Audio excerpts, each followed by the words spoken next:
तो अब आगे जैसे ही विद्युतांश उस नीले पेंडल को पकड़ने वाला होता है, वह एक बात नोटिस करता है कि उसका जो सीधा पैर है उसे किसी ने पकड़ रखा है।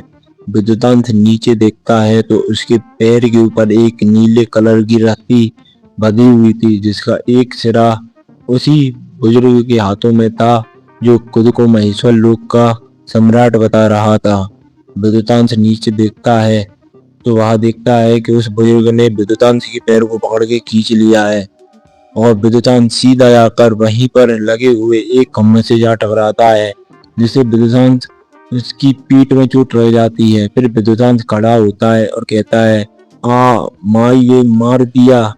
इतना कहकर विद्युतांश खड़ा होता है और अपने कपड़ों को फटकारता है और अपने हाथों को साफ करने के बाद वह उस बुजुर्ग की तरफ देखता है। तभी वह बुजुर्ग जयदेव विद्युतांश की तरफ देखते हैं और कहते हैं, अच्छा है लड़के, तू बहुत शातिर है, लेकिन शायद तू भूल गया कि तू किसके सामने खड़ा है। इतना कहकर लीडर जयदेव अपने हाथों में शक्तियां इकट्ठा करने लगते हैं।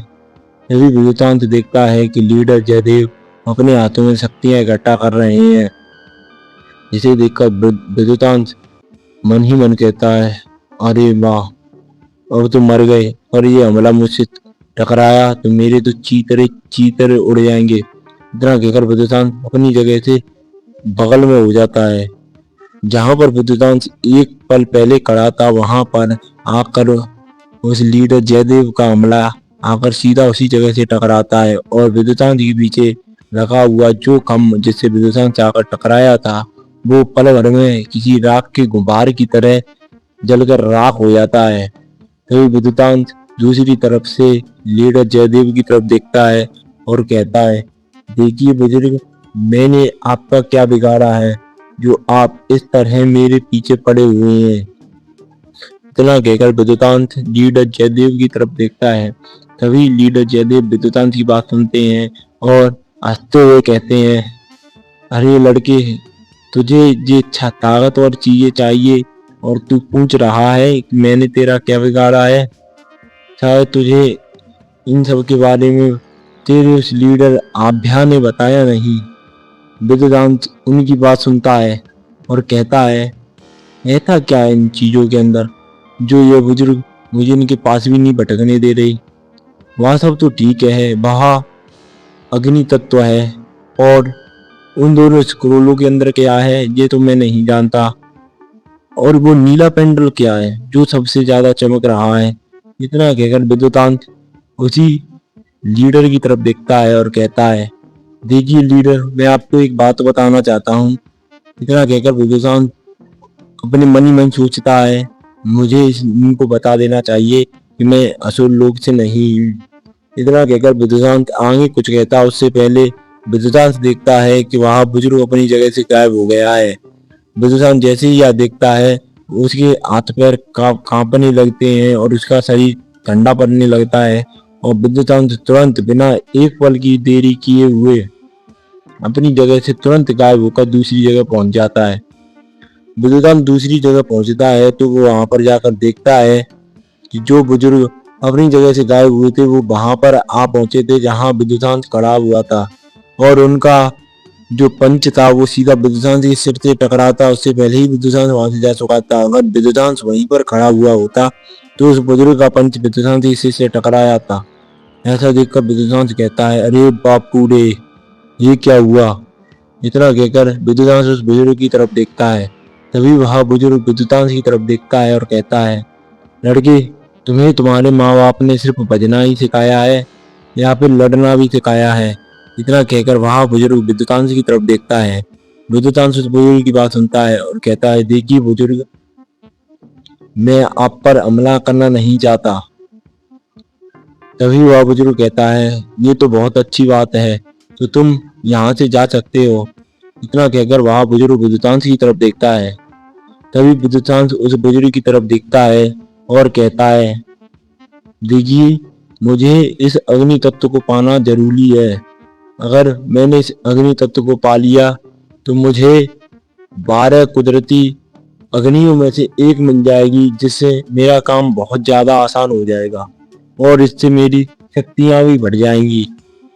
वह बुजुर्ग विद्युतांश की तरफ देखता है और कहता है, तुम्हारे अंदर इतना लालच है। इतना कहकर वह बुजुर्ग अपनी जगह से फिर से गायब होता है और उसी का पंच सीधा विद्युतांश की तरफ बढ़ने लगता है।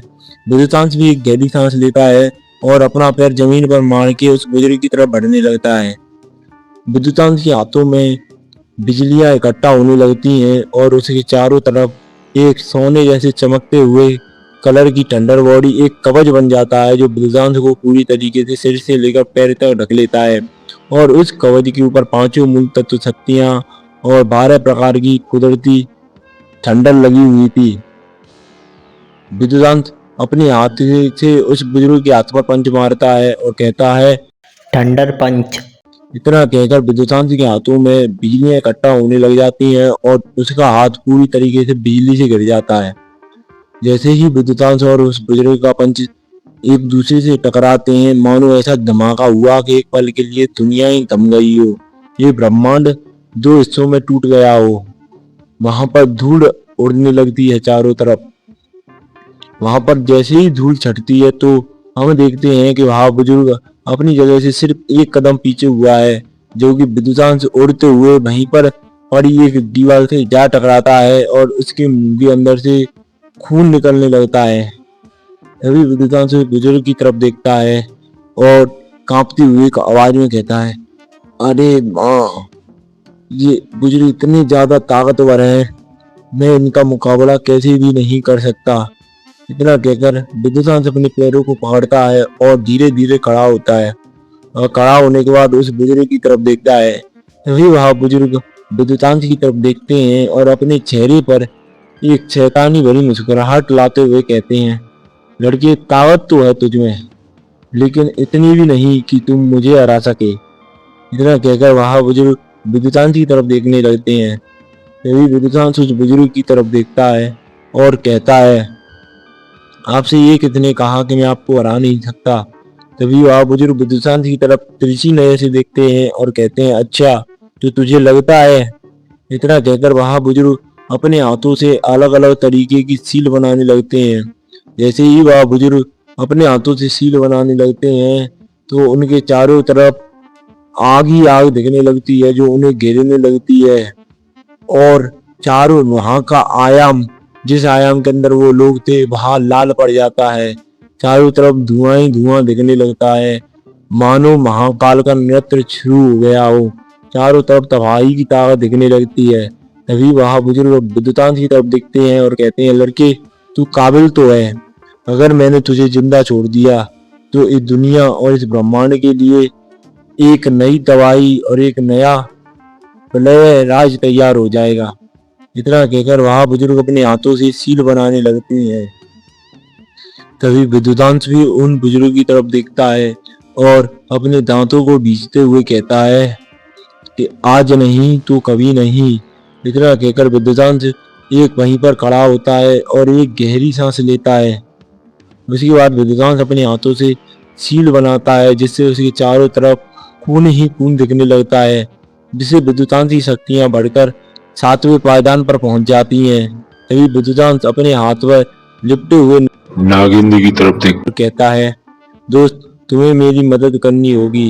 इतना कहने के बाद विद्युतांश नागेंद्र की तरफ देखता है। तभी नागेंद्र उसके हाथों के ऊपर लिपटा हुआ एक छोटा सा प्यारा सा सांप जो चमक रहा था, वो तुरंत उसके हाथ से उतरता है और उसके बगल में एक लड़का दिखने लगता है। तभी विद्युतांश और वो नागेंद्र अपनी सोल म्यूटेट कर लेते हैं। तभी विद्युतांश नागेंद्र की तरफ देखता है और कहता है, दोस्त, अब जो कुछ है हमारे ऊपर ही है। इतना कहकर विद्युतांश और नागेंद्र दोनों एक हो जाते हैं। तभी विद्युतांश की ताकत बढ़ते हुए 8वें पायदान से 9वें पायदान पर पहुंच जाती है और वहां 9वें पायदान का ब्रह्म सेतु डैंक के 9वें सितारे का योद्धा बन जाता है। विद्युतांश मन ही मन सोचता है कि अगर मैंने यहाँ पर सुदर्शन चक्र का प्रयोग किया तो मुझे नहीं लगता वो यहाँ पर जीत पाएगा। सुदर्शन चक्र ताकतवर है, लेकिन अगर उसके तीनों हिस्से मेरे पास ना हो तो वह किसी काम का नहीं। इतना कहकर विदुतांत एक गहरी सांस लेता है और उस बुजुर्ग की तरफ देखता है। फिर उसके बाद विदुतांत अपने हाथों से सील बदलने लगता और सील बनाते हुए विदुतांत चिल्लाते हुए कहता है, बिजली मंत्रा। इतना कहते ही विद्युतांश के चारों तरफ एक चारों बिजली का बना हुआ चक्र घूमने लगता है और विद्युतांश के पीछे एक बिजली से घिरी हुई बेल की आभा प्रकट हो जाती है जो विद्युतांश के ठीक पीछे दिख रही थी। तभी विद्युतांश उस बुजुर्ग की तरफ देखता है और कहता है, जैसा बुजुर्ग आप चाह रहे थे आपको उसी तरह से देखना पड़ेगा। आपको क्या लगा कि आप मुझे मार सकते हैं? तो यह आपकी गलतफहमी है।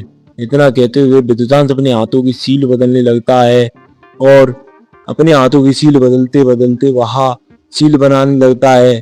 तभी विद्युतांश अपने हाथों को जोर से वहीं पर उसी आयाम के अंदर जमीन पर मार देता है। जैसे ही विद्युतांश के हाथ उस आयाम के अंदर को छूते हैं तो वह उस आयाम के हजारों लाखों किलोमीटर तक के दायरे में फैली हुई शक्तियां वो सीधे खींचते हुए विद्युतांश के शरीर के अंदर जाने लगती हैं। वहां पर जो पेड़ पौधे पशु पक्षी जानवर जंतु जो कोई भी था वो सब मर रहे थे और वहां के पेड़ वो सूख रहे थे मानो किसी रेगिस्तान की रेत के अंदर हम लोग पहुंच गए हों। और मैं देखता हूँ वहां पर कि विद्युतांश अपने हाथों में शक्तियां का इकट्ठा करते हुए और ज्यादा शक्तियां इकट्ठा करने लगता है। विद्युतांश की नार के ऊपर से नस दिखने लगती है, उसके हाथ पैरों के चारों तरफ नस दिखने लगती है और उसके चेहरे के ऊपर से खून निकलने लगता है और उसके चारों तरफ मानो खून ही खून दिखने लगता है। तभी विद्युतांश उन शक्तियों को खींचता जाता है। तभी विद्युतांश के मन में एक आवाज आती है। तभी नागेंद्र विद्युतांश से कहता है, ये तुम क्या कर रहे हो? अगर तुमने इस तकनीक का इस्तेमाल किया तो इससे तुम भी घायल हो सकते हो। तभी विद्युतांश नागेंद्र की बात सुनता है और कहता है, मेरे दोस्त, अगर आज हमने इस तकनीक का इस्तेमाल नहीं किया तो हम दोनों में से कोई भी यहाँ से जिंदा नहीं जा सकता। इतना कहकर विद्युतांश अपने हाथों की सील बदलने लगता है और शक्तियों को खींचने लगता है। विद्युतांश जैसे जैसे शक्तियों को खींच रहा था उसके चारों तरफ बिजलियां अग्नि मानो की पांचों मूल तत्व शक्तियां उसके चारों तरफ घूमने लगती हैं। विद्युतांश एक चीज देखता जाता है कि उसके शरीर के अंदर शक्तियां बढ़ती हुई जा रही हैं। विद्युतांश पीछे मुड़कर देखता है कि जो शक्तियां विद्युतांश खींच रहा था उसे उसके पीछे बनी हुई बैल की आभा जो उसने बनाई थी वो उन सभी शक्तियों को अपने हाथों में इकट्ठा कर रही थी। उस बैल की आभा के हाथों में एक छोटा सा प्यारा सा चमकता हुआ सूरज बनने लगता है। विद्युतांश एक चेहरे पर हंसता है और जैसे ही विद्युतांश हंसता है उसके मुंह के अंदर से खून निकलने लगता है। तभी विद्युतांश कहता कि मुझे मारना इतना आसान होता तो अब तक मुझे मेरे दुश्मन मान चुके होते। विद्युतांत सूर्यवंशी उस ज्वाला का नाम है जो भटका है तो तबाही लेकर जाता है। अगर मैं मरूंगा तो अपने साथ इस पूरे महेश्वर लोक और इस आयाम को साथ लेकर जाऊंगा। इतना कहकर विद्युतांत और शक्तियों को बहुत ताकत से खींचने लगता है। तभी विद्युतांत के पीछे बनी आभा वो सभी शक्तियों को अपने शरीर के अंदर खींचने लगती है और उसके हाथों में एक प्यारा सा सूरज बनने लगता है। विद्युतांत फिर वहीं पर थक जाता है और उसके मुंह से खून निकलता है और वहां घोंटू के भर बैठ जाता है। तभी विद्युतांत अपने हाथों से सील बनाता है और अपना एक पैर आगे करता है और अपने हाथ को पीछे करता है और उस बुजुर्ग की तरफ देखता है। तभी वह बुजुर्ग भी अपने हाथों की सील को पूरी करता है और चिल्लाते हुए कहता है, महान सिद्धि मंत्रा। जैसे ही वह बुजुर्ग महान सिद्धि मंत्रा कहता है उस बुजुर्ग के हाथों से एक आग से बना हुआ त्रिशूल जो किसी ज्वालामुखी के तरह दिख रहा था जिसमें चारों तरफ आग ही आग थी वहां किसी हवा की रफ्तार के साथ विद्युतांश की तरफ बढ़ने लगता है। विद्युतांश भी इस हमले को अपनी तरफ आते देखता रहता है और विद्युतांश भी चिल्लाते हुए कहता है, प्रलय शून्य मंत्रा। विद्युतांश इतना कहते ही उसके पीछे बनी आवा उस गोले को आसमान की तरफ फेंकती है और वह गोला किसी सूरज की तरह चमकता है और आसमान से शक्तियों को खींचने के बाद सीधा उस आवा के हाथ में आ जाता है। वह गोला किसी छोटी सी बॉल जैसा दिख रहा था।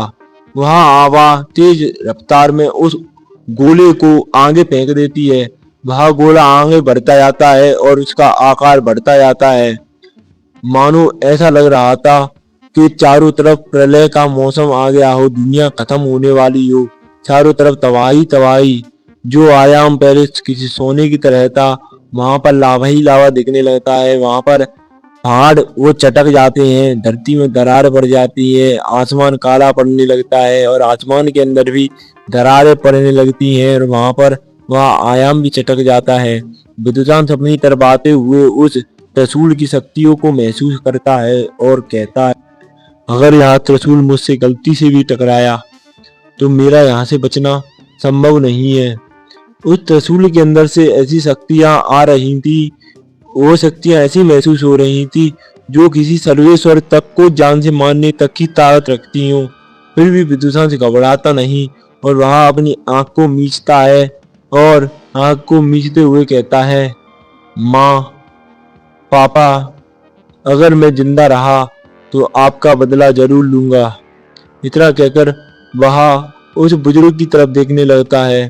वह बुजुर्ग भी विदुषी की तरफ देखता है और वह विदुषी के पीछे बनी उस आवा के हाथों से निकलते हुए सूरज की गोले को देखता है और एक पल के बाद वह बुजुर्ग कुछ सोचने लगता है और कहता है, यह तो महान तकनीकों में से एक शून्य मंत्रा लग रही है। यह तकनीक इस लड़की के पास कैसे आई? इतना कहने के बाद वह बुजुर्ग विद्युतांश की तरफ देखता है और मन ही मन कहता है, अगर यह जिंदा रहा तो कहीं ये पूरे ब्रह्मांड को तबाह ना कर दे, कहीं यह ही तो प्रलय राज्य का वह सेनापति ना बन जाए जो एक ही बार में दुनिया को तबाह करने की ताकत रखे, कहीं यह प्रलय राज्य को आजाद करने के लिए मैन भूमि ना निभा दे। मुझे कुछ भी करके इस लड़के को खत्म करना होगा क्योंकि यह लड़का महेश्वर लोक से है। इतना कहकर वह बुजुर्ग अपने हाथों से और तेजी से आवाज ही निकालता है जिससे वह त्रिशूल सीधा जाता है और उस गोले से जाकर टकरा जाता है।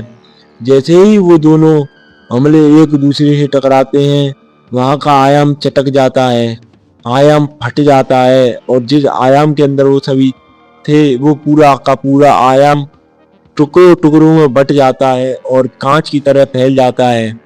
वहां पर विद्युतांश वहीं एक हिस्से के अंदर गिरा हुआ था, उसके मुंह से खून निकल रहा था, उसके सारे कपड़े फटे हुए थे, विद्युतांश की आंख मिची हुई थी और वह आंख भिड़भिड़ा रही थी। वहां पर उस बुजुर्ग जो सर्वेश्वर रैंक के 9वें पायदान पर थे, उनकी हालत विद्युतांश से तो बहुत अच्छी थी, लेकिन उनकी हालत भी इतनी नहीं थी कि अब वो भी 9वें पायदान के सर्वेश्वर होके किसी पहले या तीसरे पायदान की सर्वेश्वर तक से जीते जाए। उन बुजुर्ग का हाथ भी उस हमले में घायल हो चुका था, उनके हाथों के अंदर से खून निकलने लगा था, उनके हाथों की नस भी फट गई थी। ये मान के चलो उनका एक हाथ तबाह हो चुका था और उनके कपड़े फट चुके थे। वह बुजुर्ग विद्युतांश की तरफ देखता है और कहता है, लड़के तू बहुत ज्यादा ताकतवर है, लेकिन इतना भी नहीं कि तू मुझे हरा सके। इतना कहने के बाद वह बुजुर्ग गायब होता है और विद्युतांश की तरफ बढ़ने लगता है और वह अपने हाथों में शक्तियां इकट्ठा करता है। वहां पर हमें सीन में दिखाया जाता है कि विद्युतांश वहीं आयाम के अंदर, उसी के आयाम के अंदर धरती के ऊपर लेटा हुआ था, उसकी आंखें बिड़बड़ा रही थी, उसका पूरा शरीर खून से भिगरा हुआ था और विद्युतांश की आंखें बंद होने की कगार पर थी। वह बुजुर्ग विद्युतांश के पास जाता है और अपने हाथों में शक्तियां इकट्ठा करने लगता है और वह बुजुर्ग विद्युतांश की तरफ देखता है और कहता है, लड़के तेरा मरना तय है, अगर मैंने तुझे नहीं मारा तो तू नहीं जानता कि नई तबाही होगी, अगर वो तबाही हुई तो क्या होगा इसका अंदाजा तुझे भी नहीं है। इतना कहने के बाद वह बुजुर्ग विद्युतांश की तरफ देखता है और अपने हाथों में इकट्ठा की हुई शक्तियों को विद्युतांश की छाती के ऊपर मारने के लिए तैयार हो जाता है। जैसे ही वह बुजुर्ग अपने हाथों में शक्तियां को इकट्ठा करके विद्युतांश में मारने वाला होता है, वह बुजुर्ग एक चीज नोटिस करता है कि विद्युतांश का जो शरीर था वह चमकने लगा था और उसके शरीर के ऊपर जो चिन्ह बने हुए थे, कुछ चिन्ह बने हुए थे विद्युतांश के शरीर के ऊपर जो उसे जन्म से मिले हुए थे, वो चिन्ह चमकने लगते हैं। वह बुजुर्ग उन चिन्हों को देखता है और गंभीर स्वर में कहता है, ये चिन्ह तो पंच परमेश्वर की चिन्ह है। ये चिन्ह इस लड़की के पास क्या कर रहे हैं? इतना कहने के बाद वह बुजुर्ग तुरंत विद्युतांश की तरफ देखता है। तब तक विद्युतांश गहरे सो चुका था और विद्युतांश गहरे सोते हुए बड़बड़ा रहा था, अगर मैं जिंदा बचा तो मैं पूरे महेश्वर लोक को तबाह कर दूंगा। इतना कहते कहते विद्युतांश गहरे सो जाता है और वहां वहीं पड़ा होता है। हमें दिखाया जाता है कि इस सीन से अलग उसी आयाम के बाहर महेश्वर लोक के सम्राट आभ्या और उनके साथ परोड़ी, लीडर सुनतेंद्र, बांगड़ू, दिव्यांश, नैना, रोजिका और वहीं पर अकरदेव वो भी वहीं पर खड़े थे। वहां पर बुजुर्ग जय, अजय, विजय, कहरोचन, बुजुर्ग मिराज, महारानी मायरा, क्रायोन और अरलिका, ऐश्वर्या और वो सब बुजुर्ग चंड, प्रचंड और सभी महेश्वर लोक के मुख्य मुख्य बुजुर्ग खड़े थे। तभी उस आयाम के धमाके को देखने के बाद लीडर आभ्या देखते हैं और हंसते हुए कहते हैं, हा हा हा हा हा हा हा हा हा हा, महेश्वर लोक का एक दुश्मन अपने आप ही खत्म हो गया। इतना कहकर वहां जोर जोर से हंसने लगते हैं। वहीं रोजिका की आंखों से आंसू निकलने लगते हैं। नैना भी दुखी दिखाई दे रही थी। वे कृष्णा, उसकी तो शक्तियां ही बाहर निकलने लगी थी, वह तो अपना आपा खोने वाली ही थी। तभी दिव्यांश उसके कंधे पर हाथ रखता है और कहता है, देखो तो अभी कुछ नहीं कर सकती। तुम भी जानती हो कि विद्युतांश अभी इसके अंदर है। अगर उसे कुछ भी हुआ तो वह कितना नाराज होगा अगर उसे बाहर आकर यहाँ मालूम हुआ कि तुमने कोई गलती कर दी जिससे लीडर सुलतेंद्र महेश्वर लोक के सम्राट नहीं बन सके। तुम भी जानती हो वह अपने सूर्यवंशी साम्राज्य को वापस करना चाहता है। उसके लिए उसे महेश्वर लोक की मदद चाहिए। अगर ऐसा कुछ हुआ जिससे उसकी काम में अड़चन आए तो वह तुम्हें कभी माफ नहीं करेगा। तभी कृष्णा दिव्यांश की बात सुनती है और कहती है, तुम अपनी बकवास बंद करो। इतना कहकर वह दिव्यांश की तरफ देखती है। तभी दिव्यांश अपने कंधों को ऊपर उचकाता है और दिक कृष्णा की तरफ देखता है और कहता है, वो तुम्हारी इच्छा है और तुम्हारी मर्जी है, तुम्हें जो करना है वो करो, पर एक चीज याद रखना, अगर तुमने कोई गड़बड़ की तो विद्युतांश तुम्हें व्यापारों की बस्ती में फिर से छोड़ आएगा और तुम विद्युतांश से अलग हो जाओगी। इतना कहकर दिव्यांश अपने चेहरे को वहां से मोड़ लेता है। बिग कृष्णा भी विद्युतांश के बारे में सोचती हैं और दिव्यांश की बात पर ध्यान करते हुए कहती हैं, ये लड़का इतना भी बेवकूफ नहीं है, ये सच बोल रहा है। अगर वह लड़का पागल है, अगर उसे लगा कि मैं कुछ गड़बड़ कर रही हूँ तो वह मुझे छोड़ देगा। नहीं, मैं उससे दूर नहीं जा सकती। इतना कहकर भी कृष्णा अपनी शक्तियों को अपने शरीर के अंदर ले लेती है। उस आयाम के बाहर चारों तरफ खामोशी बनी हुई थी। वहां पर महेश्वर लोक के जो लोग लीडर सुलतेंद्र के विरोध में थे, वहां सभी लोग हंसे रहे थे। लीडर आभ्या उधर देखता है और कहता है, ये तीनों खूबसूरत नारियां कौन है? इतना कहकर वह रोजिका और विकृष्णा और नैना की तरफ देखता है। तभी बुजुर्ग मिराज और महारानी मायरा उन्हें आकर बताते हैं और कहते हैं, ये वो विद्युतांश सूर्यवंशी की पत्नियां हैं। आभ्या जैसे ही उनकी बात सुनता है वह हंसते हुए कहता है, इस लड़की की पत्नियां तो बहुत सुंदर हैं, अब इन्हें मैं अपने रकासा खाने की रकासा बनाकर रखूंगा। इतना कहने के बाद वह आगे बढ़ने लगता है। वहां पर वो तीनों भी अपनी शक्तियों को निकाल लेती हैं। तभी बुजुर्ग मिराज सामने आते हैं और आभ्या के सामने हाथ रखकर कहते हैं, नहीं लीडर। तभी आभ्या बुजुर्ग मिराज की तरफ देखता है और कहता है, तुमने मेरा रास्ता रोका, इसका मतलब मैं जानना चाहूंगा। अगर वजह वाजिब नहीं हुई तो मैं तुझे जान से मार दूंगा मिराज। इतना कहकर वह बुजुर्ग मिराज की तरफ देखता है। तभी बुजुर्ग मिराज आभ्या के कंधे के ऊपर हाथ रखते हैं और उनके कानों में कुछ बात कहने लगते हैं। जैसे ही आभ्या बुजुर्ग मिराज की उस बात को सुनता है, वह उन तीनों की तरफ देखता है और सुल्तेंद्र की तरफ देखकर कहता है, तो तेरे साथ मेरा सबसे कट्टर दुश्मन वो भी है। इतना कहकर वह लीडर सुल्तेंद्र की तरफ देखने लगता है। लीडर सुल्तेंद्र आभ्या की बात सुनते हैं और कहते हैं, मैं कुछ समझा नहीं। तभी वह लीडर सुल्तेंद्र की तरफ देखता है और कहता है, मतलब अब तू अनजान बनने का नाटक कर रहा है। अच्छा है, तू समझ गया होगा कि मैं अपने सबसे पुराने दुश्मन रविंद्र के परम मित्र दित्य देव की बात कर रहा हूँ। जैसे ही लीडर सुल्तेंद्र उसकी बात सुनते हैं, वह कहते हैं, आप ब्रह्म सेतु रंग के दित्य देव की बात तो नहीं कर रहे, लेकिन वह तो किसी और आयाम के अंदर जाकर अपनी शक्ति को बढ़ा रहे हैं। तभी आभ्या लीडर सुल्तेंद्र की तरफ देखता है और कहता है, नहीं, मैं उसके परम चेले की बात कर रहा हूँ, जो उस सूर्यवंशी लड़के के साथ है, जो तुम्हारी सहायता कर रहा है उस आयाम के अंदर से, जिसे अभी तक हमारा ये बेवकूफ महेश्वर लोग कब्जा नहीं कर पाया। मैं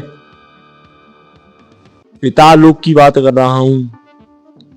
तभी लीडर सुल्तेंद्र तुरंत समझ जाते हैं कि सम्राट आभ्या पिता लोक की बात कर रहे हैं, जिस पर विसंदर राज करते हैं। तभी वह समझ जाते हैं कि रोजिका, नैना और विकृष्णा उनके पास ना आने की वजह पिता लोक के राजा विसंदर ही है, जिसकी वजह से यहाँ उनके पास नहीं आ रहा है।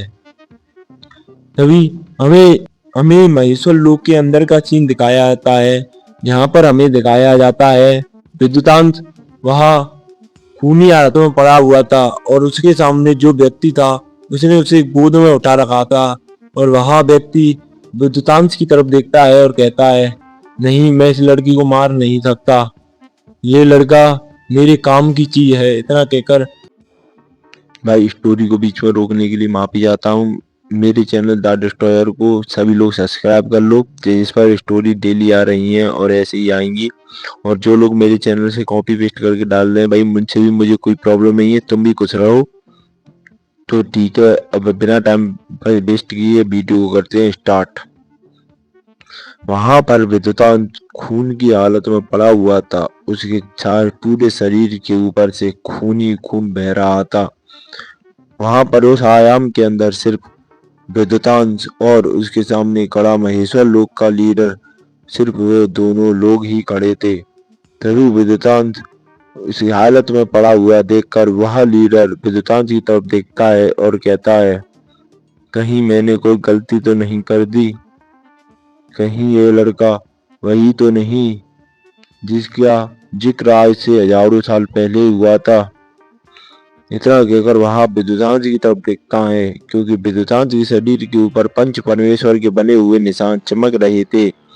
तभी वह व्यक्ति विद्युतांश की तरफ देखता है और कहता है, अब कुछ भी हो, लेकिन मैं उसे इस हालत में नहीं छोड़ सकता, मुझे पहले इसके बारे में जानना होगा। अगर मैंने इसे गलती से भी जान से मार दिया तो कहीं ऐसा ना हो जाए कि मैं कोई गलती कर दूं। इतना कहकर वह व्यक्ति विद्युतांश के पास जाता है और अपनी बाहों में पकड़ता है और उसी आयाम के अंदर जहां पर वो लोग थे, उस आयाम को चीरता है और विद्युतांश को लेकर उस आयाम से निकल जाता है। वह व्यक्ति विद्युतांश को लेकर किसी और आयाम में जा रहा था। तभी यहाँ से बाहर का सीन देखते हैं, जहां पर रोजिका उसकी रो रो कर हालत खराब हो गई थी। तभी नैना रोजिका के ऊपर हाथ रखती है और कहती है, मेरी बहन, तुम घबराओ मत, वह लड़का नॉर्मल नहीं है, वो लड़के के राज अभी तक हमें खुद नहीं मालूम हुए। तो तुम्हें क्या लगता है उसे कोई मार सकता है? नहीं, वह लड़का अंदर गया है तो कुछ ना कुछ तो कर रहा होगा, इसलिए वह अभी तक बाहर नहीं आया। इतना कहकर नैना रोजिका को समझाने लगती है। तभी महारानी माया हंसते हुए आगे आती हैं और वह लीडर सुलतेंद्र की तरफ देखती हैं और कहती हैं, सुलतेंद्र, तुम्हें याद तो है ना कि आज सुबह तुम्हारा और मेरे बेटे क्रायोन का युद्ध है। इस युद्ध के अंदर जो भी जीतेगा वही इस महेश्वर लोक का अगला सम्राट और बादशाह होगा। इतना कहकर महारानी माया लीडर सुलतेंद्र की तरफ देखने लगती हैं। लीडर सुलतेंद्र भी महारानी माया को देखते हैं और उनके सामने हाथ जोड़कर कहते हैं, हाँ महारानी, मैं जानता हूँ, आप चिंता मत कीजिए, मुझे सब कुछ याद है। तभी वहां पर खड़ा बुजुर्ग केहरोचन, जिसे एक बार वहां पहले ही हरा जिसे एक बार पहले ही विद्युतांश हरा चुका था, वह आगे बढ़ता है और कहता है, अच्छा है, सूर्यवंशी साम्राज्य के जो आखिरी वारिस थे अब उन्हें खत्म कर दिया। अब कोई भी ऐसा नहीं है जो हमारे महेश्वर लोक और हमारे लीडर के पास आने की हिम्मत करे। इतना कहकर वह जोर जोर से हंसने लगता है। तभी उसके पीछे से एक आवाज आती है, नहीं, अभी बहुत से लोग बाकी हैं। इतना कहने के बाद उनके पीछे से एक 22 साल की सुंदर युवती धीरे धीरे आ रही थी। वह लड़की दिखने में बेहद खूबसूरत थी। उसके लंबे घने लाल कलर के बाल लहरा रहे थे। उसने येलो कलर की शर्ट पहनी हुई थी। उसने येलो कलर के कपड़े में वो इतनी खूबसूरत लग रही थी जैसे कि मानो किसी स्वर्ग से उतरी हुई अप्सरा हो। वह धीरे धीरे सामने आती है और नैना की तरफ देखकर कहती है, अभी सूर्यवंशी साम्राज्य के लोग पूरी तरह खत्म नहीं हुए हैं। अभी विद्युतांत सूर्यवंशी का बेटा इस लड़की की गोद में है। इतना कहने के बाद वह नैना की तरफ देखती है, जहां पर लीडर अभ्या भी नैना की तरफ देखता है और उसके पेट पर नजर डालता है, जहां पर उसके पेट के अंदर से इतनी खतरनाक शक्ति महसूस हो रही थी, जिसे देखकर वह लीडर अभ्या एक पल के लिए भौचक्का रह जाता है। वह भी उधर देखता है और कहता है, ये सांप का सफोला अभी पैदा भी नहीं हुआ और इसके अंदर इतनी ताकत यहाँ ब्रह्म सेतु रैंक पर है। जब ये पैदा होगा तो क्या यहाँ कोई रचयिता बनकर या फिर सर्वेश्वर बनकर ना पैदा हो। हम अपने महेश्वर लोक के लिए इतना बड़ा रिस्क नहीं ले सकते। हमें इस सफोले को खत्म करना होगा। इतना कहकर लीडर आभ्या अपने हाथों में शक्तियां भरता है और अगले ही पल अपनी जगह से गायब हो जाता है। लीडर आभ्या सीधा जाकर नैना के पास पहुंचता है और उसके पेट पर मुक्का मार देता है। जैसे ही लीडर आभ्या का मुक्का नैना के पेट से टकराने वाला होता है, तभी वहां पर आयाम फटता है और एक हाथ आकर उस पंच को पकड़ लेता है। तभी हमें दिखाया जाता है कि वह हाथ किसी और का नहीं बल्कि पितालोक के राजा विशंदर का है। विशंदर वहां पर आते हैं और उसकी तरफ देखकर कहते हैं, तो तू कमबख्त, तू जाग ही गया। नित्य देव ने सत्य ही कहा था, तेरा जैसा बेशरम कुत्ता कहीं मर नहीं सकता, कोई दिक्कत नहीं। इतना कहने के बाद विशंदर अपने हाथों को हिलाते हैं, जिससे उनके हाथों में एक हाथ में शक्ति का स्टोन दिखने लगता है जो दूध जैसे कलर से चमक रहा था। विशंदर उसे तुरंत तोड़ देते हैं। जैसे ही वह शक्ति का स्टोन टूटता है, वहां पर एक धड़ाम की आवाज के साथ वो आयाम फटता है, महेश्वर लोक का आयाम फटता है और वो शक्तियां जो उस स्टोन से टूटकर निकली थी, वहां सीधी बाहर जाकर उस आयाम में ही कहीं गायब हो जाती हैं। तभी विशंदर बाहर आते हैं और उनकी तरफ देखकर चिल्लाते हुए कहते हैं, खबरदार, जो किसी ने भी इस लड़की के पेट के अंदर पल रहे बच्चे से हाथ भी डालने की सोची तो उसे मैं जान से मार दूंगा। इतना कहने के बाद बिशंदर अपनी शक्तियों को बाहर निकालने लगते हैं। बिशंदर की इतनी भयानक शक्तियों को देखने के बाद वहीं पर खड़े महेश्वर लोक के कुछ असुर शैतान वहां से पीछे होने लगते हैं। तभी बुजुर्ग मिराज वहां आगे चलकर आते हैं और अपनी शक्तियों को निकालते हैं। जैसे ही बुजुर्ग मिराज बिशंदर की शक्तियों से अपनी शक्तियों को टकराने देते हैं तो बिशंदर की शक्तियों से फैल रहा दबाव वो एक पल के लिए शांत हो जाता है और वहां पर बिशंदर की शक्तियों का दबाव धीरे धीरे कम होने लगता है। तभी बिशंदर मिराज की तरफ देखते हैं और कहते हैं, तुम मिराज, तेरी इतनी हिम्मत हो ही गई जो तुम मुझे एक सर्वेश्वर को रोकने की हिम्मत करे। अच्छा है, तुझसे यही उम्मीद थी। इतना कहकर बिशंदर अपनी शक्तियों को पूरी तरह से निकाल देते हैं, जिससे उनकी भयानक शक्तियाँ जो जहरीली थी बाहर निकलने लगती हैं। बिशंदर की इतनी भयानक शक्तियों को बाहर निकलता देखकर बुजुर्ग मिराज भी अपनी पूरी शक्तियों को निकालते हैं। जैसे ही बुजुर्ग मिराज और बिशंदर की शक्तियाँ पूरी तरह निकल जाती हैं तभी उनके पीछे से एक आवाज आती है, जब गंगा बह रही हो तो उसमें हाथ धोने से क्या जाता है, बहती गंगा में मैं भी हाथ धोऊंगा। इतना कहकर बुजुर्ग कहरोचन वो आगे बढ़ता है और वो भी अपने शरीर से शक्तियों को निकालने लगता है। दो सर्वेश्वर रैंक के योद्धा की शक्तियों के सामने बिशंदर की शक्तियाँ कमजोर तो पड़ रही थी, लेकिन वो इतनी भी कमजोर नहीं पड़ रही थी कि वह बिशंदर को कुछ भी कर सके। तभी बिशंदर के बगल में बुजुर्ग जय, बुजुर्ग विजय, बुजुर्ग अजय तीनों आते हैं और वो भी अपनी शक्तियों को निकालने लगते हैं। महेश्वर लोक के 3 महासभा के बुजुर्गों को देखकर लीडर राभ्या उन बुजुर्गों की तरफ देखते हैं और कहते हैं, तो अब तुम जैसे चूजे इस महान महेश्वर लोक से गद्दारी करोगे।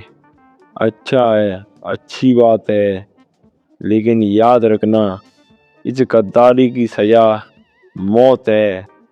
इतना कहकर आभ्या भी आगे बढ़ता है।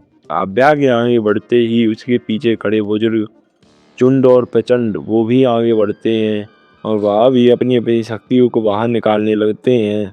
महेश्वर लोक के आयाम के अंदर तनाव का माहौल बन चुका था। ऐसा लग रहा था किसी भी क्षण युद्ध शुरू होने की कगार पर है। यहाँ पर युद्ध शुरू होते ही लाखों लोग, लाखों बेगुनाहों की लाशें गिरने लगेंगी, ऐसा मालूम और प्रतीत हो रहा था। लेकिन इन सब से दूर और अनजान विद्तांश वो तो उस आयाम के अंदर उस बुजुर्ग के हाथों के अंदर था। वह बुजुर्ग विद्तांश को किसी दूसरे आयाम पर ले गया था। वहाँ उस बुजुर्ग ने विद्तांश को एक पत्थर के बने हुए बिस्तर के ऊपर लिटा दिया था और वह बुजुर्ग उसी बिस्तर के सामने खड़ा हुआ विद्तांश को देख रहा था।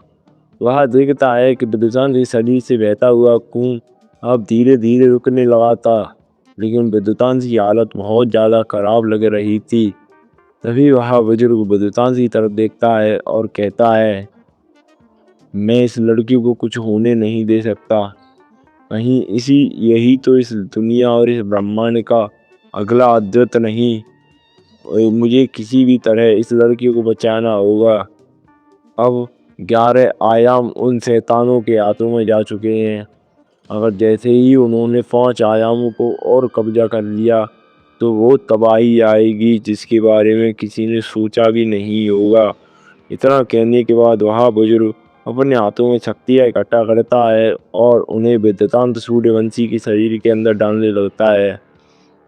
उस बुजुर्ग की शक्तियाँ वेदांत के शरीर के अंदर घुसती जा रही थी और वेदांत के घाव धीरे धीरे भरते चले जा रहे थे। वह बुजुर्ग वेदांत की तरफ देखता है और कहता है, आखिरकार ये लड़का है कौन?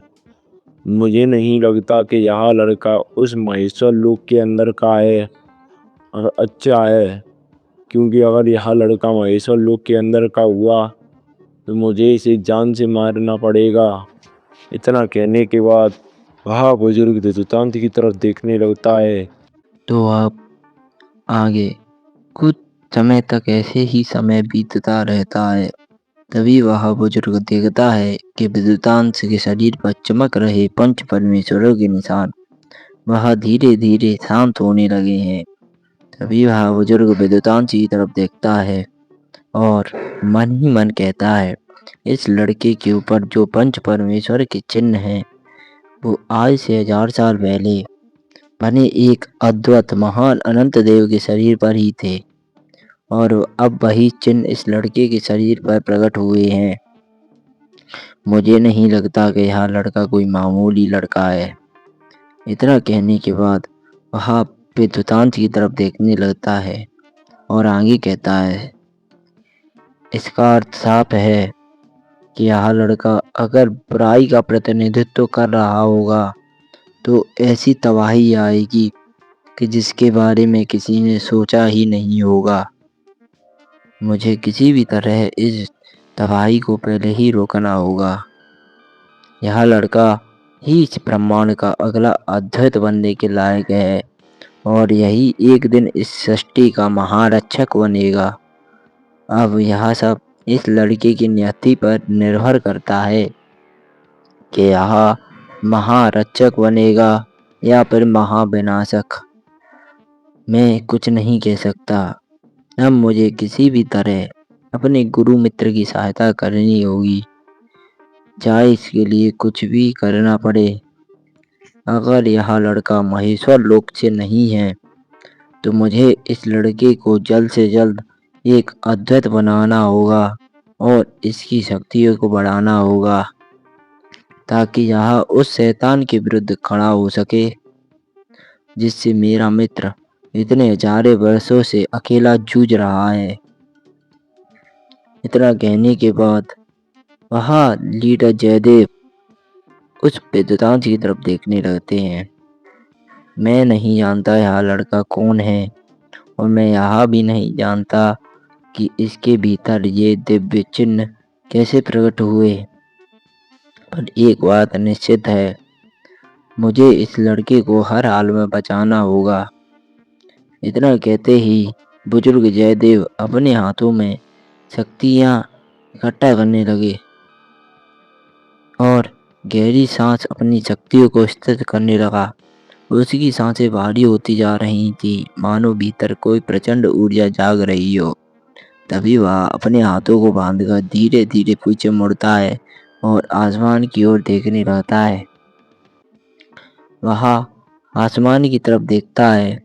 वह महसूस करता है कि आसमान के उस पार अनगिनत आयामों से भी परे एक स्थान था जहाँ काले प्रकाश का एक भयानक गोला किसी अदृश्य मोहर में जकड़ा हुआ था।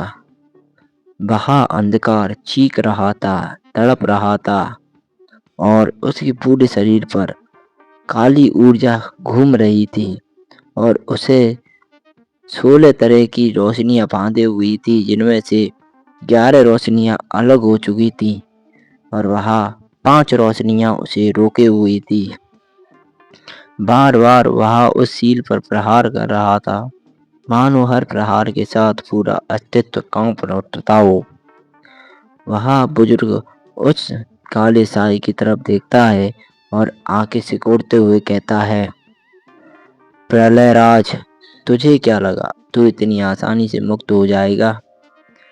इतना कहकर वह उसी काले गोले के सामने आकर उभरता है। उसकी आवाज में ठंडा क्रोध दिख रहा था और वह आगे कहता है, नहीं, क्योंकि जिस क्षण तू आजाद हुआ तो वो आएगा। हमें किसी भी तरह तुझे रोक कर रखना होगा प्रलयराज, जिससे तू कभी आजाद ना हो पाए। अगर तू आजाद हो गया तो इस ब्रह्मांड की तबाही का आलम शुरू हो जाएगा और वो आएगा जिसकी किसी ने उम्मीद ना की थी। और अगर वो आजाद हुआ तो ये ब्रह्मांड, ये आयाम, ये दुनिया सब कुछ तबाह हो जाएगी। इसलिए प्रलयराज, तुझे यहीं पर कैद रहना होगा। इतना कहने के बाद वहां पर एक पल का सन्नाटा छा जाता है और वह आगे कहते हैं, जब वो आया तो ऐसी तबाही होगी जिसकी किसी ने कल्पना भी नहीं की। इतना कहकर वह उस अंधकार की ओर देखने लगे और उनकी दृष्टि उस अंधकार के पीछे पड़ी हुई उस दरार के अंदर जाने लगी। वह उस दरार के अंदर प्रवेश कर गए, जिस दरार के बाहर प्रलय राज को महान अनंत देव ने कैद कर रखा था। वह उस दरार के अंदर गए तो उन्होंने एक भयानक चीज देखी। अंदर एक भयानक संसार था, असीम अंधकारों से बना हुआ एक विशाल गर्त, इतना विशाल कि मानो पूरी दुनिया जाने कितनी पृथ्वियां उसमें समा जाएं। चारों ओर केवल काली काली ऊर्जाएं, चारों तरफ कालमाएं, भटकती हुई विनाशकारी और विकृत शक्तियां और हवा में गहरा घुला हुआ जहरीला धुआं, काली धुएं की छेर धुंध। उस आयाम के अंदर ना कोई जीवन, ना कोई ध्वनि और सिर्फ मृत्यु का मौन। और उसी अंधकार के मध्य एक व्यक्ति बैठा था। उस व्यक्ति के हाथों में एक विशाल अस्त्र था। उसने काले कलर के वस्त्र पहने हुए थे। उसके हाथों में एक विशाल त्रिशूल जैसा दिव्य अस्त्र चमक रहा था और उसके चारों ओर हजारों लाखों शैतान वे उस पर टूट पड़े, लगातार बेरहमी से हमला करते जा रहे थे। फिर भी वह अकेला उनसे लड़ रहा था। वह उन शैतानों को धूल चटाए हुए था। तभी उसके बगल में आकर वह जयदेव खड़ा होता है और कहता है, अनंत देव। इतना कहकर वह उसी काले कपड़े वाली व्यक्ति की तरफ देखता है तो वह देखता है कि उस व्यक्ति की आंखें अग्नि जैसी ज्वाला प्रज्वलित हो रही हैं और उसके चारों तरफ अग्नियां घूम रही हैं। उसने अग्नि से बना हुआ कवच पहना हुआ है।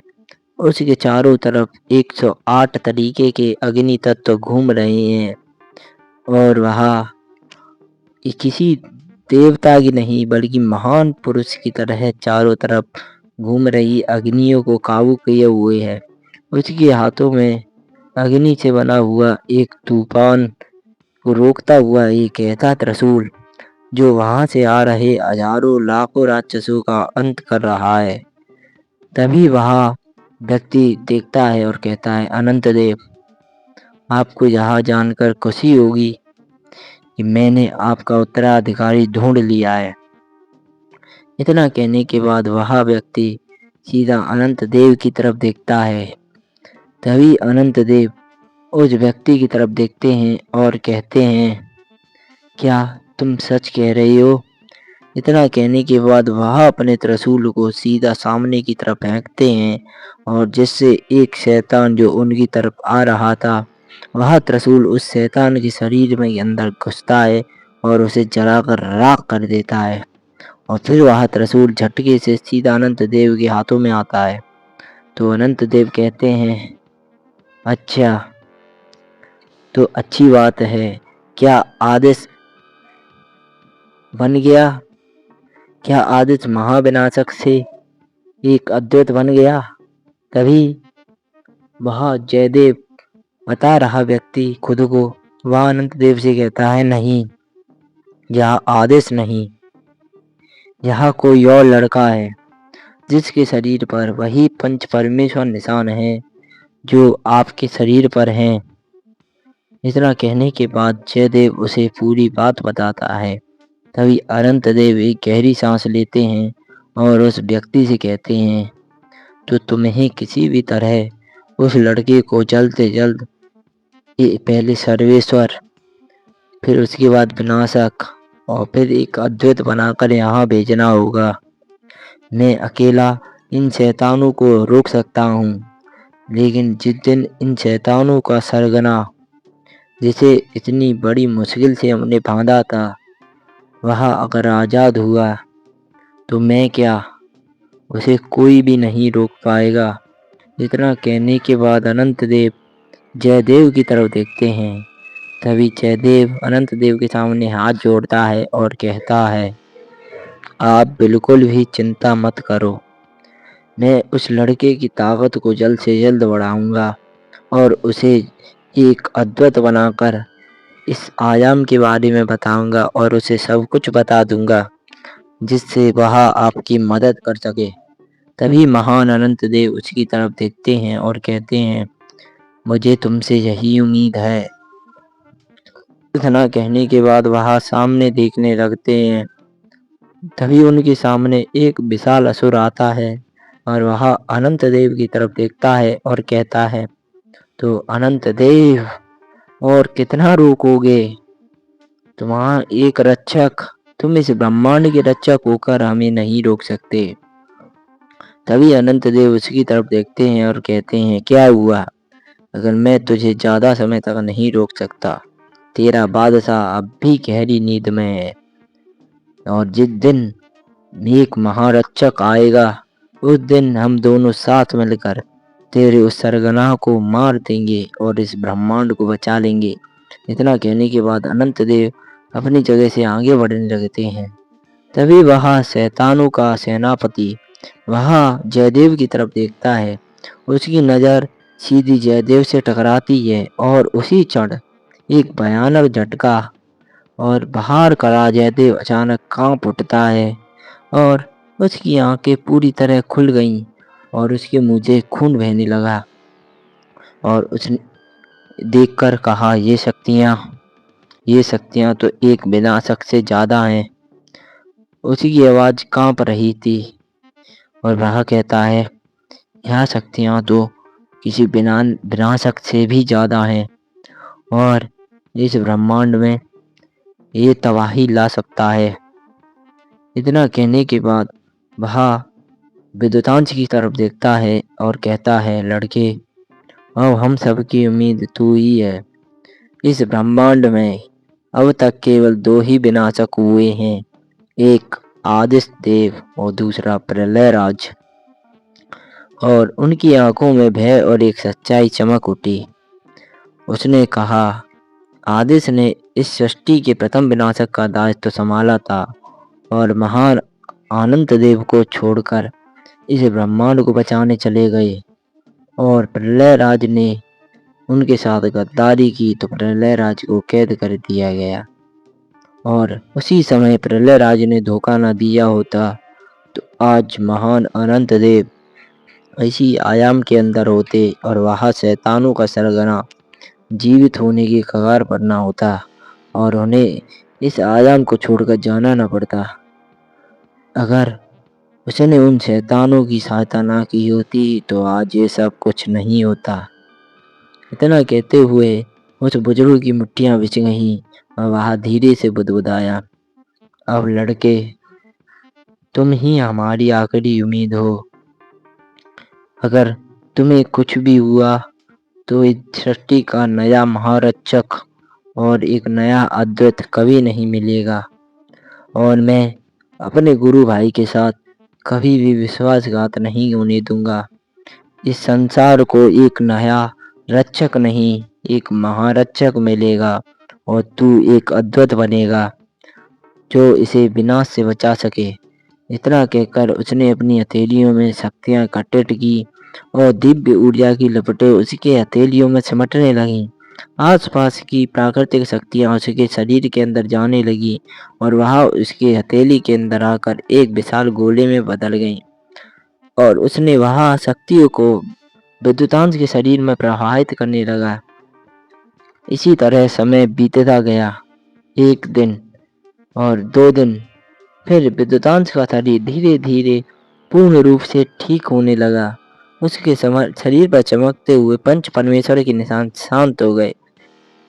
उसने धीरे धीरे अपनी आंखें खोली और हड़बड़ा कर उठ बैठा और जैसे ही वह उठा उसने अपनी आंखों को साफ किया और उसने देखा कि उसके सामने बड़े पत्थर पर एक बुजुर्ग व्यक्ति बैठा है। उस व्यक्ति की आवाज़ ऐसी दिख रही थी मानो उसे देखकर आत्मा को शांति मिल गई हो। तभी विद्युतांश वहां पर खड़ा होता है और कहता है, मैं यहाँ कैसे आया? उसकी आवाज उलझी हुई थी। वह चारों तरफ देखने लगा। तभी उसी की नज़र सामने बैठे एक व्यक्ति पर पड़ी और उसने कहा, मुझे यहाँ यही लेकर आए होंगे। इतना कहकर विद्युतांश ने अपने हाथ को आगे किया, जिसके हाथों में महाशस्त्र प्रकट हो गया, जिसके दो नुकीले हिस्से थे और वह किसी त्रिशूल जैसा दिख रहा था। विद्युतांश ने उसे अपने हाथों में लिया और वह उस बुजुर्ग से लड़ने के लिए तैयार था, लेकिन वह देखता है कि वह शांत बैठा था। उस बुजुर्ग की आंखें बंद थी, वह गहरी साधना में लीन था। जैसे ही विद्युतांश ने उसकी ओर देखा, तभी विद्युतांश ने कहा, नहीं, मैं सूर्यवंशी साम्राज्य से हूँ। अपने खून में धोखेबाजी तो बिल्कुल भी नहीं है। मैं अपने पूर्वजों का नाम इस तरह मट्टी में नहीं मिला सकता। बात रही टेंशन की, तो टेंशन मेरे जूते की नोक पर।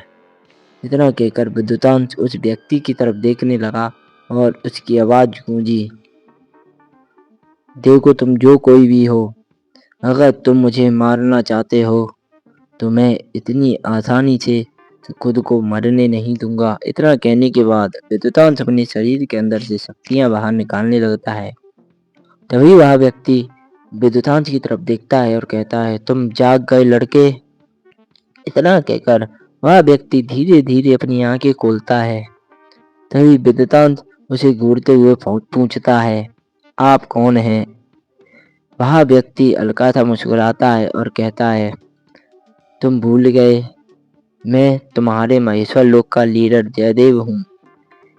एक पल की खामोशी के बाद विद्युतांश की आंखें सख्त हो गईं और वह हंसते हुए बोला, माफ कीजिए, पर मैं योद्धा हूँ, बेवकूफ नहीं। इतना कहकर उसने ठंडे स्वर में कहा, और दूसरी बात मैं आपको बता दूं, मैं महेश्वर लोक का कोई व्यक्ति नहीं, मैं सूर्यवंशी साम्राज्य के अगला लीडर विद्युतांश सूर्यवंशी हूँ और मैं महेश्वर लोक को तबाह करने आया हूँ। तभी वह व्यक्ति विद्युतांश की तरफ देखता है और घूरते हुए कहता है, तुम महेश्वर लोक के सम्राट के आगे महेश्वर लोक को तबाह करने की बात कर रहे हो। इतना कहने के बाद वह व्यक्ति विद्युतांश की तरफ देखता है। तभी विद्युतांश जोर जोर से हंसता है और कहता है, अगर आप महेश्वर लोक के लीडर जयदेव होते तो अब तक आप मुझे मार चुके होते। जब मैंने अपने साम्राज्य का नाम बताया, आपने मुझे नहीं मारा, तो इसका मतलब साफ है कि आपका महेश्वर लोक से कोई लेना देना नहीं है। उसकी आंखों में देखते हुए विद्युतांश ने यह सब बात बोली और उसने आगे कहा, और आपकी जानकारी के लिए बता दूं कि आप महेश्वर लोक के लीडर जयदेव तो बिल्कुल नहीं है।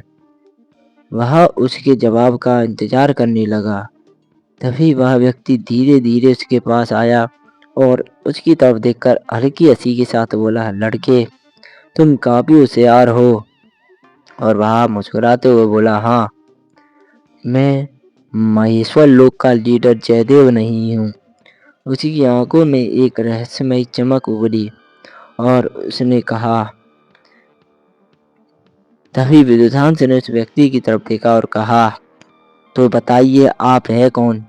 विद्युतांश की बात सुनकर उस व्यक्ति ने गहरी सांस ली और विद्युतांश की तरफ देखकर कहा, मैं इस संसार के पहले और आखिरी अद्वैत अनंत देव के गुरु का पुत्र हूँ। इतना सुनकर विद्युतांश की आंखें फैल गई और उसने कहा, अद्वैत, यह शब्द मैंने कहीं सुना है।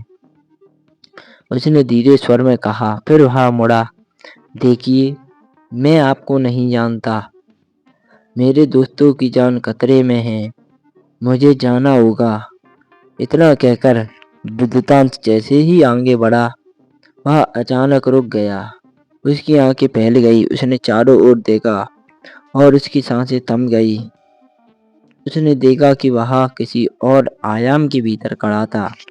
तभी विद्युतांश ने उस व्यक्ति की तरफ देखा और कहा, देखिए, ये तो वो आयाम नहीं है जिसके अंदर मैं और आप आए थे।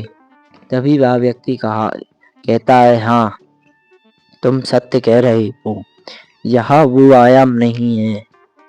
तुम्हें शायद मालूम होगा, इस ब्रह्मांड के अंदर 16 आयाम हैं। तभी विद्युतांश उस व्यक्ति की तरफ देखता है और कहता है, यहाँ आप मुझे क्यों बता रहे हैं? तभी वह व्यक्ति कहता है, यह इस ब्रह्मांड का 12वां आयाम है। इतना कहने के बाद वह व्यक्ति विद्युतांश की तरफ देखता है। विद्युतांश उस व्यक्ति की तरफ देखता है और उसकी आंखें फैल जाती हैं और वह उस व्यक्ति की तरफ देखकर कहता है, 12वां आयाम? इस आयाम में जाने की ताकत तो किसी विनाशक की ही हो सकती है। यहाँ पर तो सिर्फ आदर्श देव ही आ सकते हैं। तभी वह व्यक्ति हंसते हुए कहता है, हाँ, तुम सही कह रहे हो, यहाँ पर कोई विनाशक ही आ सकता है। लेकिन लड़के, तुम्हें यह सब कुछ तो मालूम होगा। तभी विद्युतांश उस व्यक्ति की तरफ देखता है और कहता है, देखिए बुजुर्ग, इस ब्रह्मांड के अंदर 16 आयाम हैं, यह बात सत्य है। लेकिन मुझे ऐसा लगता है कि इस ब्रह्मांड के अंदर 16 नहीं बल्कि 17 आयाम हैं। विद्युतांश की इस बात को सुनने के बाद वह बुजुर्ग भौचक्का रह जाता है। उसका मुंह खुला का खुला रह जाता है और उसकी आंखें बड़ी बड़ी होकर विद्युतांश को देखने लगती हैं। तभी विद्युतांश अपने हाथ को अपने सिर पर रखकर पीछे से खुजाता है और कहता है, ऐसा है, मेरा मानना है, मुझे पक्का नहीं मालूम। तभी वह व्यक्ति विद्युतांश को देखने लगता है। तभी विद्युतांश उस व्यक्ति की तरफ देखता है और कहता है, आप अपना मुंह बंद कर लें, वरना इसके अंदर मच्छर या मक्खी घुस जाएंगे। विद्युतांश की इस हरकत को देखने के बाद वह व्यक्ति जोर जोर से हंसने लगता है और विद्युतांश की तरफ देखकर कहता है, लड़के, तुम बहुत उत्पाती हो और यह बात सच है कि इस ब्रह्मांड के अंदर 16 नहीं 17 आयाम हैं और इन सब के बारे में हर किसी को नहीं मालूम। और जिन लोगों को इनके बारे में मालूम है, उन सभी लोगों को पहले ही जान से मार दिया गया है। तो तुम्हें इन सब के बारे में कैसे मालूम? तभी विद्युतांश उस व्यक्ति की तरफ देखता है और कहता है, देखिए बुजुर्ग, मैं इन सब झमेलों में नहीं पड़ना चाहता। मुझे तुरंत महेश्वर लोक भेजिए ताकि मैं अपने दोस्तों को बचा सकूं। इतना कहने के बाद विद्युतांश उस व्यक्ति की तरफ देखता है। तभी वह व्यक्ति विद्युतांश की तरफ देखता है और हंसते हुए कहता है, लड़के, शायद तुम्हें मालूम नहीं कि इन 16 आयामों के अंदर समय की दिशा अलग अलग है। जहाँ कहा जा सकता है कि बाहर की दुनिया में 1 साल और यहाँ पर 1 पल बराबर हैं। इतना कहकर वह व्यक्ति विद्युतांश की तरफ देखता है। तभी विद्युतांश उस व्यक्ति की तरफ देखता है और कहता है, आप जो कुछ कहना चाहते हैं सीधे सीधे कहिए, मेरी समझ में कुछ बात नहीं आ रही। तभी वह व्यक्ति विद्युतांश की तरफ देखता है और सीधा कहता है, मैं तुम्हें आसान भाषा में समझाता हूँ। तुम्हारे उस महेश्वर लोक में अगर 24 घंटे होंगे तो यहाँ पर वह 24 घंटे 24,000 साल के बराबर है। यहाँ पर 24,000 साल होने पर वहाँ पर 24 घंटे होंगे। जैसे ही विद्युतांश उस व्यक्ति की बात सुनता है, उसकी आंखें बड़ी बड़ी हो जाती है और वह उस व्यक्ति को देखने लगता है। तभी वह व्यक्ति आगे कहता है, लड़के, अब तुम मेरे कुछ सवालों के जवाब दो, तो उसके बाद ही मैं तुम्हें वहाँ तक पहुँचाऊँगा जहाँ पर तुम जाना चाहते हो। विद्युतांश उस व्यक्ति की बात सुनता है और कहता है, मैं कुछ समझा नहीं। तभी वह व्यक्ति विद्युतांश की तरफ देखता है और कहता है, मुझे ज़्यादा कुछ नहीं, बस कुछ सवालों के जवाब दो। तभी विद्युतांश उस व्यक्ति की तरफ देखता है और कहता है, पूछिए बुजुर्ग। तभी वह व्यक्ति विद्युतांश की तरफ देखता है, कहता है, तुम्हारे शरीर के ऊपर यहाँ निशान कैसे आए? इतना कहने के बाद वह पंच परमेश्वरों के निशान के ऊपर उंगली करता है। विद्युतांश जैसे ही उस व्यक्ति की बात सुनता है, वह गंभीर स्वर में कहता है, देखिए बुजुर्ग, मैं नहीं जानता यह निशान मेरे शरीर के ऊपर कैसे आए। मुझे सिर्फ इतना मालूम है कि यह निशान मुझे जन्म से ही मिले हैं। इन निशानों का रहस्य क्या है? तभी वह व्यक्ति कहता है, तुम सच में नहीं जानते कि इन निशानों का रहस्य क्या है? तभी विद्युतांत कहता है, नहीं, मैं नहीं जानता इन निशानों का रहस्य क्या है। तो इन निशानों का रहस्य जानने के लिए जुड़े रहिए हमारे चैनल द डिस्ट्रॉयर पर और आगे की कहानी सुनते रहे। धन्यवाद। और दोस्तों, जैसा कि मैंने आपको बताया था कि मैं कैला देवी की परिक्रमा देने आया था, इसलिए अभी तक एपिसोड नहीं आ पा रहे थे। और बात रही उसकी, तो इस महेश्वर लोक के कार्यक्रम को मैं जल्द ही समाप्त कर दूंगा। अब 1 घंटे की वीडियो मैंने डाल दी है। आप लोग इतना कमेंट कर रहे हैं, इसलिए नहीं, मैं सीधा 5 घंटे की वीडियो बनाकर डालने के मन में थी, जिससे महेश्वर लोक समाप्त हो जाए और उसके बाद हम सूर्यवंशी साम्राज्य और उसके नए लीडर विद्युतांत सूर्यवंशी का स्वागत करते हैं। तो ठीक है सभी मेरे दोस्तों और सभी भाइयों को राम राम।